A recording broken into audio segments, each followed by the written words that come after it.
ఇప్పుడు దశ మహావిద్యల్లో దేవతలను కొలవాలంటే చాలా నియమ నిబంధనలు ఉంటాయి కదా! మరి అవును. ఇది ఆడవాళ్ళు చేయొచ్చా?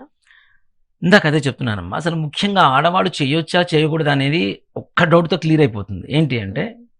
మనకి గాయత్రి మాత అవునా? ఇప్పుడు మనం ఏం చెబుతాం? అంటే మానవ జీవితంలో ద్వాదశా వ్రతం పరం. ద్వాదశి వ్రతానికి మించిన వ్రతం లేదు అని చెప్తాం. అన్నదాన సమంధానం. అన్నదానానికి మించిన దానం లేదు. దానం లేదు. నగాయత్ర్యాః పరం మంత్రం. నమాతుః పరదైవతం అని చెప్తున్నాం. గాయత్రి మంత్రానికి మించిన మంత్రం లేదు. తనకి మించిన దైవం లేదు. గాయత్రి మంత్రానికి అధిపతి అయినటువంటి దేవత ఎవరు? గాయత్రి అమ్మవారు. అవునా? అంటే వేద విద్యలకి సంబంధించినటువంటి ప్రతి శక్తికి కూడాను గాయత్రి అమ్మవారికే ఆధీనంలో ఉంటుంది. అంతేకాకుండా బ్రహ్మలిఖితం రాస్తాడు. కానీ సకల విద్యా ప్రదాయిని అమ్మవారు ఎవరు? సరస్వతి. సరస్వతి. అవునా? మరి వాళ్ళ ఆడవాళ్ళైనప్పుడు ఆడవాళ్ళు ఉపాసన చేయకూడదని ఎట్లా రాస్తారు? అంటే చాలా మందికి డౌట్ ఉందన్నమాట. దశ మహావిద్యల్లో ఉన్న దేవతలను కొలవాలంటే విపరీతంగా నెగెటివ్ ఎనర్జీ వస్తదేమో అని కొంచెం భయపడతా ఇప్పుడు ఉంటారు. ఒక మాట చెప్తానమ్మా. మనకి హిందూ ధర్మంలో చాలా మందికి తెలియనటువంటి ఒక విషయం ఏంటంటే, వివాహ సమయంలో మనం మంగళ గౌరీ పూజ అని చెప్పి చేస్తాం. అవును. అవునా? అది ఎందుకు చేస్తాం? మంగళం అంటే కుజుడు. అంతేకాకుండా శుభం అని అర్థం. మంగళం అంటే శుభం కదా! హ్మ్. ఈ మంగళవారానికి అధిపతి ఎవరు? కుజుడు.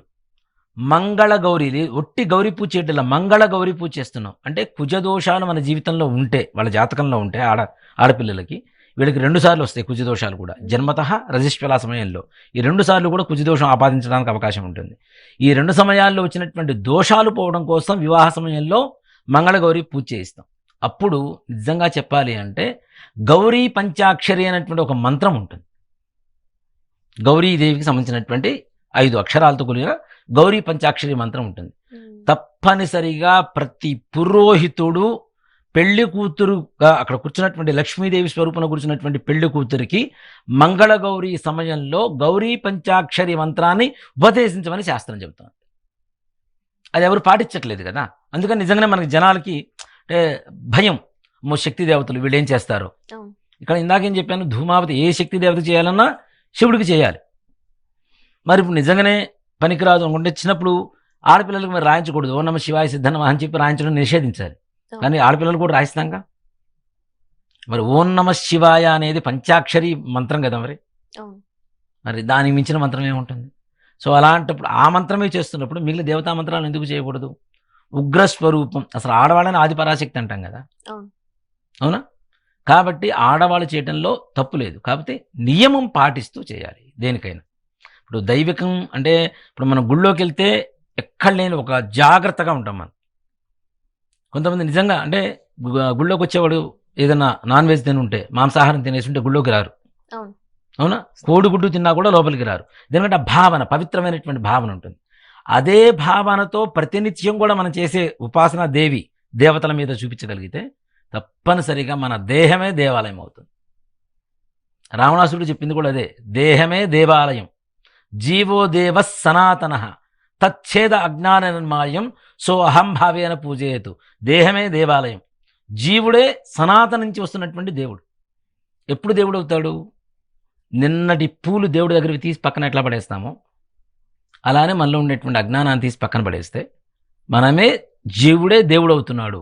మన అద్వైత సిద్ధాంతం కదా, దేవుడు జీవుడు వేరు కాదు, ఒకడే. ఆది శంకరాచార్య స్వామి వారు చెప్పినటువంటి బోధించినటువంటి అద్వైత సిద్ధాంతం ఏమిటి? జీవుడు దేవుడు వేరు వేరు కాదు, జీవుల్లోనే దేవుడు ఉన్నాడు. మనలో ఉన్న దేవుణ్ణి తెలుసుకునేంత స్థాయికి జీవుడు వెళ్తే జీవం లేదు, దైవమే ఉంటుంది. కాబట్టి ఏ రకమైనటువంటి సమస్యలు అయితే లేవు. కాబట్టి జాగ్రత్త వహించి చేయాలి. ఇవి ఎక్కువగా రాత్రిపూట చేస్తూ ఉంటాం మనం. దశమహావిద్యలన్నీ కూడాను రాత్రిపూట. అంటే ఈ దేవతలని రాత్రి దేవతలు అంటాం, శీఘ్ర దేవతలు అంటాం. తొందరగా అనుగ్రహించేటువంటి దేవతలు రాత్రిపూట సంచరిస్తూ ఉంటారుట. కాబట్టి వారి ఎదురుగా వారి గురించి వారి మంత్రాన్ని జపం చేయడం ద్వారా ఆ దేవతలు తొందరగా మనకి శీఘ్రగతిన ఫలితాన్ని ఇస్తాయి.